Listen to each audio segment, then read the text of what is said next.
Hello, good afternoon. Welcome back to the channel where it's time for my Liverpool versus Brighton and Hove Albion preview this weekend. Now, obviously, Liverpool coming off the back of a 1-1 draw with Napoli. Brighton obviously losing 2-0 to Leicester City last time out. But it has to be said, Brighton are doing a lot better than I think many people have given them credit for. Me being one of them, because obviously at the start of the season, if you did watch my Premier League predicted table, I actually had Brighton to finish 20th.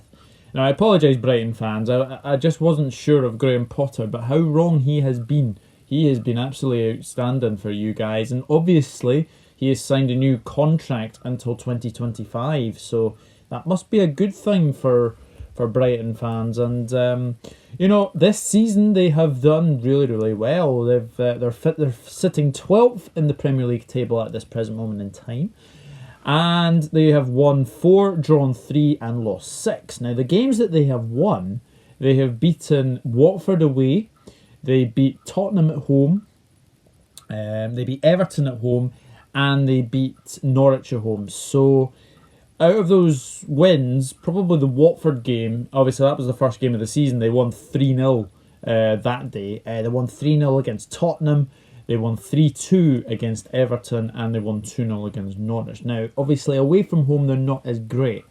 However, they are on a really tricky run of fixtures, because obviously they've had Manchester United, they lost 3-1 there. And also they lost 2-0 to Leicester, like I said last time out. They go to Anfield this Saturday, and then obviously Thursday they go to the Emirates to play Arsenal, and then they've got Wolves at the Amex on Sunday at 4:30. So, do you know what? It's actually getting a lot. It's once they get out of those fixtures, then I think they'll be fine. I think they've proven this season that they can really play very well, and they've already been excellent so far. So I think if you're a Brighton fan sitting 12th at this moment in time, I think you would have taken it for sure. So obviously let's get into the team news. Obviously Brighton have obviously got so obviously they may be without Solly March and Aaron Connolly has recovered from a similar issue, and also Lewis Dunk, big plus for them. He has returned from suspension, so going to be very interesting indeed. So we'll see what happens there. Now it has to be said that I think that Brighton are doing a lot better as we tell. And do you know what? If you look at their squad, it's a very good squad. Obviously, like I've said, Aaron Connolly is there. Obviously, you've still got Glenn Murray, Leandro Trossard. They brought in from the Belgian football. Very good. Very good. Matt Ryan, who is obviously Australia's number 1. He's been absolutely outstanding as well. So, do you know what? Brighton are doing really well, and obviously they've got Neil Maupay as well, top scorer for them at the moment this season. They've obviously got Davy Proper, Shane Duffy, Lewis Dunk, obviously Aaron Moy from Huddersfield on loan, Pascal Gross, who was an absolute star last season for Brighton, and then obviously the season before that as well. So, do you know what? It's a very good squad. It is a very good squad, and we have to be wary of Brighton because they have a good attacking presence.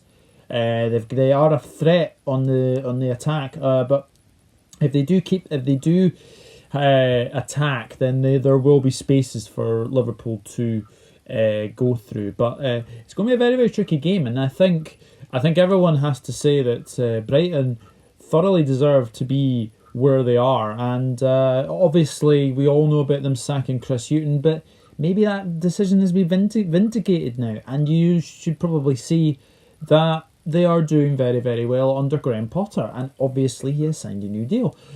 So obviously Brighton Seagulls managed by Graham Potter, of course, so it's going to be a very interesting game. Now, that's the Brighton side of things. Let's go on to the Liverpool side of things. Now, breaking news about Fabinho. He has now been ruled out until January 2020 because of an ankle ligament damage, which is a big, big blow because he has been an ever stay in this Liverpool side. So who comes in? That is another question to be answered. Does Wijnaldum move to his numbers to that defensive midfield role? Does Jordan Henderson move to that defensive midfielder role? Does Naby Keita maybe come into that defensive midfield role? Or does Adam Lallana come into that defensive midfielder role? That will be a very interesting question, and it has to be said. It'll be very, very interesting. I think, if I'm being honest, I would probably say Wijnaldum at this moment in time. I don't see Lallana starting many games, so I don't think it'll be him. Keita, hard to say. Henderson, I think Henderson would probably be that one, but the thing is, Henderson's probably better on the ball. So that's another thing you've got to take into question. So it's a massive blow. But having said that, if you remember last season, Liverpool for the first 9 games were without Fabinho, and they won 7 and drew 2. And the only 2 that they drew were Chelsea and Manchester City. So they were both with Fabinho missed both of those games, and they managed to draw both of those games. So it is a big loss, but it's not the end of the world. I've seen loads of people tweeting today that congratulations Man City and all of this. Look, we're still in a very early period of the season. Yes, it's a busy period coming up, but I am not that concerned. Yes, losing Fabinho is a bit of a blow, but I'm not concerned about losing him. So we've got players to cover him. We have got players to cover him. So that's obviously that one out of the way. Now the next question is, what kind of team will Jurgen Klopp play, considering that we have the Merseyside derby on Wednesday? So it's going to be very interesting team selection. I think there'll be a few changes, but we'll see. We'll see what happens. But obviously, I think everyone will probably be expecting a win here, because obviously in the last 4 meetings, Liverpool won all 4. But obviously last season, 1-0 Liverpool win. That was obviously Mohamed Salah scoring the winner then. And then obviously Salah scored again at the Amex last season as well. So some very, very good games between these two. So let's get into my starting 11, which I think would play.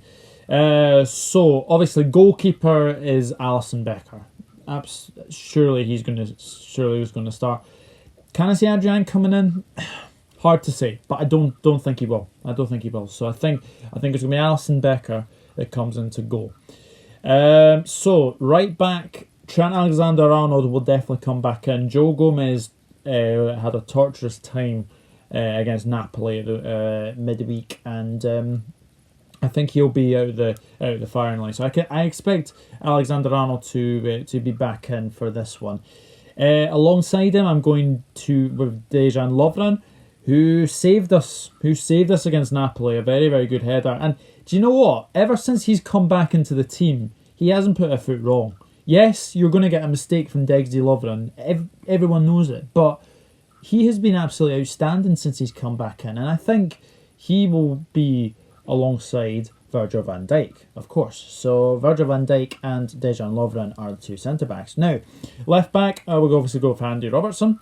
Touch and go whether he would make Palace, and he did make it, and obviously he did play against Napoli as well. So that is the back 5 sort of sorted. Now, as we go into midfield, does Jurgen Klopp play 2 in that defensive midfield role and then play 1 further attacking? He could do that. So it could be a 4-2-1-3. He could do that. So my next player, and I think there will be a change in this midfield, I'm going to go for Naby Keita to play in this one. I think it is time for Keita to step up. Hasn't really had his chance. Yes, he's been injured. He was ill at the weekend. He was ill against Napoli, so that's why he missed that game. But I expect him to start in this game. Next one, I will go with Captain Jordan Henderson. I think Jordan Henderson will definitely play in this game. Yeah, you'll probably see him start the Merseyside derby. So for me, Jordan Henderson will start. Then who do you play after this? The third midfielder I would play is Alex Oxlade-Chamberlain, of course. Now I think Alex Oxlade-Chamberlain has deserved his place in the Liverpool team. He's been absolutely outstanding since coming back into the Liverpool team. So I would like him to definitely start, and it'll be interesting to see how that one plays. So my third midfielder is Alex Oxlade-Chamberlain. Now, the front three, does he change it? Left side of the attack, I'm going for Sadio Mane. I think Mane obviously has been getting a lot of criticism recently for obviously going down too easily. But he has come out and said he is not a diver. So, obviously we will see what happens. But for me, the left side of attack, Sadio Mane. Now, this is where I think there will be a change. I'm going to go for Divock Origi to play up front. It's just because I think, obviously, with Everton on the horizon, there is no taking second chances with Roberto Firmino. I know he scored the win against Crystal Palace, and he obviously had a few chances against Napoli as well, but I would like to see Divock Origi given a start, and obviously in that forward role. I don't think it's great with him being out wide, but then again, you could play Sadio Mane as the sort of the pacey up front there. So we'll see what happens. And then right side of attack, I will go for Xherdan Shaqiri. I think Shaqiri might get a start in this game, and quite rightly, in my opinion, this is where the likes of Adam Lallana, Naby Keita, Alex Oxlade-Chamberlain, Divock Origi and Xherdan Shaqiri have to step up now, for sure. It's a big period for Liverpool, and it has to be said that games are coming thick and fast, especially I think there's a lot of games, like I've said, because obviously we have the Merseyside derby on Wednesday, so I think it is going to be that time of trying to get changes in for me. So my team would be Alisson Becker, Trent Alexander-Arnold, Dejan Lovren, Virgil van Dijk, Andy Robertson, Naby Keita, Jordan Henderson, Alex Oxlade-Chamberlain, Sadio Mane, Divock Origi and Xherdan Shaqiri. And then obviously on your bench you would have obviously Adrian, Gomez, Milner, Lallana, Bobby Firmino, Mohamed Salah, and then probably Brewster, I would think. So yeah. So obviously that is my starting 11 and predicted lineup. Let me know what you think in the comment section below, and also let me know who you think will replace Fabinho. What should we do now with Fabinho? That would be interesting to see. So who replaces Fabinho? As a match prediction is concerned, I think if Brighton attack us, there will be spaces to exploit. But they are a threat on the break, that has to be said. And, Brighton are very, very good attacking side, and it's going to be very, very interesting to see how they do at Anfield. But I think they'll give themselves a good account of themselves, but I do think Liverpool will go through this one. And I think spaces will start to develop, like I've said. And I'm going to go for a 3-0 win to Liverpool. I don't think it will be that comfortable, but I'm going to go for a 3-0 win. And for goal scorers, I'm going to go for Alex Oxlade-Chamberlain, obviously. I'm going to go for Sadio Mane to get one. And let's go for a Divock Origi goal, because I think Origi needs a goal. I think he's been in and out of the team recently.